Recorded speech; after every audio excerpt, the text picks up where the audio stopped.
శివా ఏమంటావు అమ్మా? ఇది ఇంతరా నాకు లెక్కరా ఇది ఇప్పుడే గంగ నదిలో మునిగి నా చిత్ర కన్ను నా త్రిశిరము ఆ ఒడ్డున పెట్టి గంగల పోతుందంటరా జాశక్తి మాతాకే ఆగు ఆగు తల్లి అటు కాదుగా తల్లి నీ యొక్క శంకు చక్రము కదా స్థూలము చిత్రకన్నునే ధరిస్తే పరమ హరాలే కానీ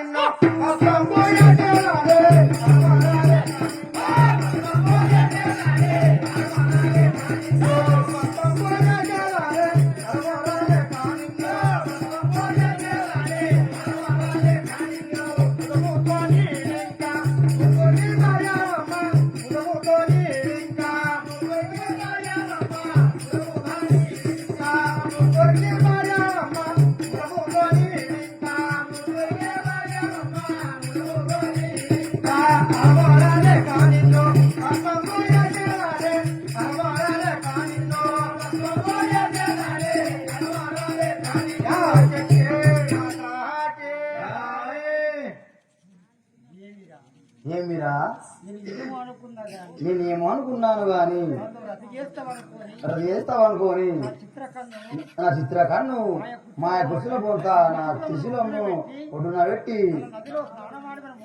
నన్ను సనమానం మోసం చేసినావు కదరా నా వశం కాకుండా ఉన్నది కదరా ఓరి శివా అమ్మా భస్మము చేసినాను ఎందుకోసమంటే కన్నా తల్లివై నువ్వు పిల్లలను కోరుతున్నావు కాబట్టి నువ్వు మాత్రం మా ముగ్గురికి భార్యవై శక్తివై పుట్టబోయే త్రేత పుట్టబోయే ఉన్నది కాబట్టి నువ్వు మాత్రం ముగ్గురు భార్యవై పుట్టాలి తల్లి. ఓరి నాయనా నేను కూడా మీ ఎందుకోసం అనుకున్నావురా పుట్టబోయే కలియుగము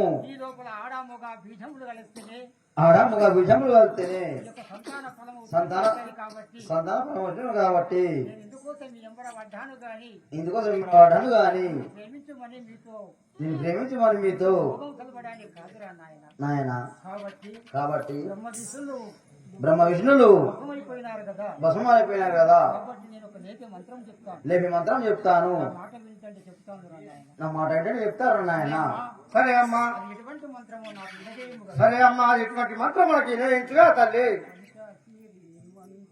జయ జగన్మాతాకి మంత్రం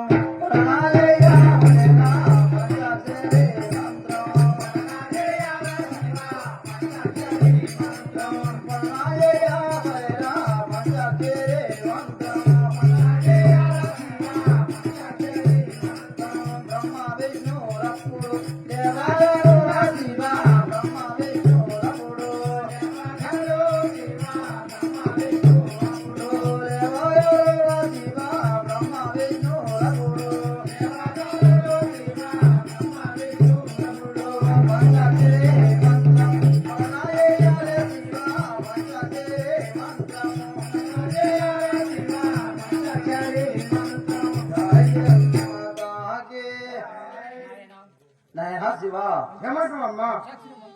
పంచాక్షరి మంత్రం అనగా ఓం నమశివాయ మంత్రం చెప్పి నీ మధ్య లోపల అనుకోని వారిపై ఇదేండి అది వాళ్ళు మాత్రం వేస్తారు నాయన. ఇంతటితో నా శరీరం ముగిస్తున్నాను ఇక. అమ్మా తసక్తిగా వెళ్ళుగా తల్లి. ఈ విధంగా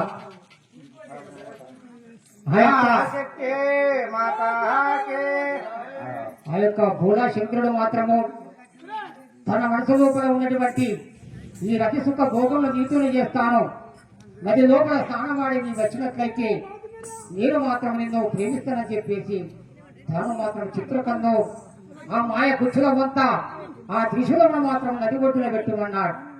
అప్పుడు శక్తి మాత ఏమి ఎరుగక తాను చెప్పిన ప్రకారముగా నది ఒడ్డున పెట్టి తాను నది లోపల ఆ యొక్క తనకున్నటువంటి గుడ్డలన్నీ విప్పేసి ఆ నదిలో స్నానమాడి వచ్చే సమయమందున నది ఒడ్డున ఉన్నటువంటి త్రిశూలంలో చిత్రకందును మాయకూతుల పోతున్న తాను మాత్రం ధరించి ఆ శక్తిని మాత్రం భస్మము చేసినాడు.